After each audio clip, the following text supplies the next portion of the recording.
जय जिनेन्द्र। मैं नेहा जैन जैन पाठशाला में आप सबका स्वागत करती हूँ। धर्म या आध्यात्म में उन्हीं बातों को इम्पोर्टेंस दी जाती है जो आत्मा की मुक्ति के लिए उपयोगी होते हैं, और इन बातों में भी जो बातें विशेष रूप से उपयोगी होती हैं और मोक्ष मार्ग में सहायक या बाधक होती हैं उन्हें तत्व कहा जाता है। जैसे हमारे फिजिकल वर्ल्ड में पृथ्वी, जल, अग्नि, वायु और आकाश ये 5 तत्व माने गए हैं जिस पर हमारा पूरा फिजिकल वर्ल्ड बेस्ड है। उसी तरह जैन धर्म में 9 तत्व माने गए हैं। ये 9 तत्व हैं जीव, अजीव, पुण्य, पाप, आश्रव, संवर, निर्जरा, बंध और मोक्ष। कहीं कहीं पर 7 तत्व माने गए हैं। पुण्य और पाप को आश्रव तत्व में या बंध तत्व में सम्मिलित कर लिया जाता है। इस तरह से कहीं कहीं पर 7 तत्व भी माने गए हैं। तो आज हम इन 9 तत्वों में से 3 तत्व आश्रव, संवर और निर्जरा को समझेंगे। सबसे पहला है आश्रव तत्व। आश्रव यानी कि कर्मों का आना और हमारी आत्मा से जुड़ना। वे कार्य जिनके कारण कर्म बंद होता है, यानी कि कर्म हमारी आत्मा से जुड़ते हैं, वे सारे कार्य आश्रव के द्वार कहलाते हैं। जैसे कि मिथ्यात्व, अविरति यानी पाप को पाप समझकर नहीं छोड़ना। इसी तरह से प्रमाद यानी कि धर्म को समझते हुए और व्रत प्रत्याख्यान लेने के बाद भी उसका प्रॉपरली पालन नहीं करना प्रमाद कहलाता है।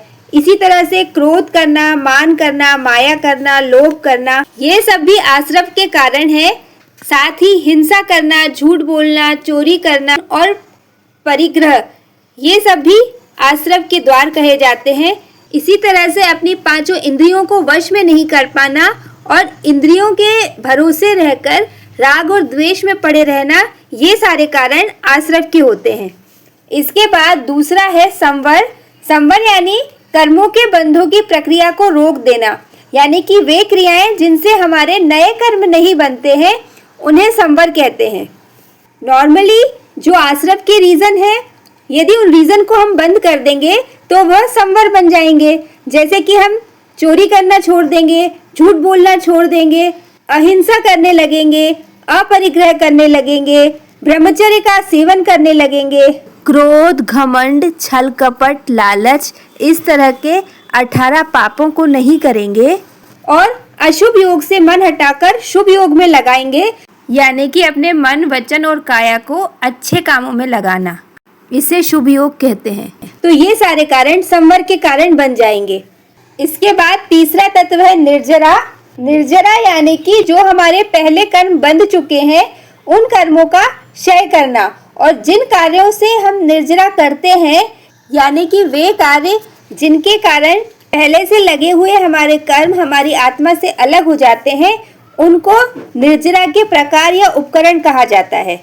सामान्यतः जो भी तप त्याग होते हैं, जैसे कि उपवास करना या किसी भी तरह का व्रत प्रत्याख्यान करना, उनोदरी व्रत करना, भिक्षाचर्या करना, रस का परित्याग करना, काया क्लेश करना, प्रायश्चित करना, विनय से रहना, सेवा करना, स्वाध्याय करना, ध्यान करना, ये सब निर्जरा के प्रकार हैं। यानी कि इनमें से किसी भी क्रिया के द्वारा हम निर्जरा कर सकते हैं।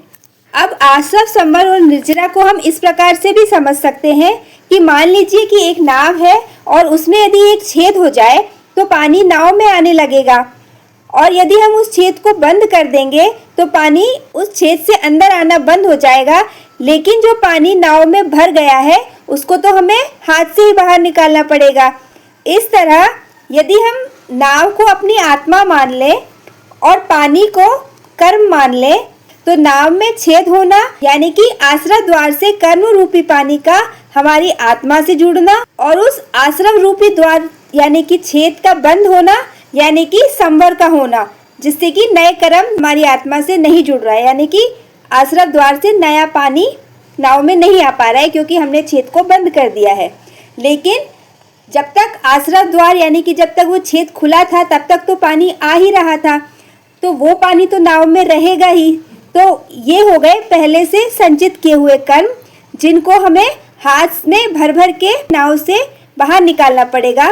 तो ये जो क्रिया है ये निर्जरा की क्रिया है। तो इस तरह हम आश्रव, संवर और निर्जरा को समझकर आश्रव से अपने आप को बचा सकते हैं और संवर और निर्जरा के द्वारा अपने कर्मों का क्षय कर सकते हैं। वीडियो इन्फॉर्मेटिव लगा हो तो प्लीज़ मेरे वीडियो को लाइक, शेयर और चैनल को सब्सक्राइब कीजिएगा। धन्यवाद। जय जिनेंद्र।